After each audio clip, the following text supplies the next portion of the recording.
Hey everyone, in this quick tutorial I will show you how to add a Zoom meeting link to your Outlook calendar invite.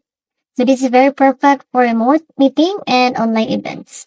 So of course, first thing you need to do here is to open Outlook and then go to your calendar. So here, just tap on this and then of course guys you need to click on new event or new meeting to create a calendar invite.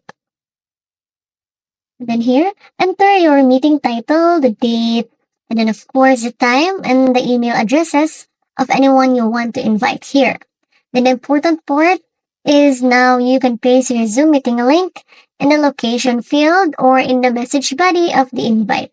So you can also add meeting ID and passcode if needed. Option 2 guys is you can use Zoom for Outlook add-in. If you have the Zoom for Outlook add-in installed, just click the Zoom tab. So here I'm gonna paste here.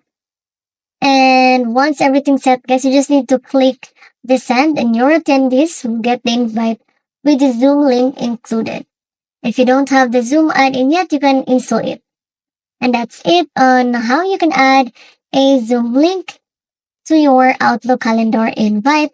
And if this help you guide, of course, give it a like, hit subscribe, and let me know if you have any questions in the comments. Thanks for watching and see you in my next video. Bye!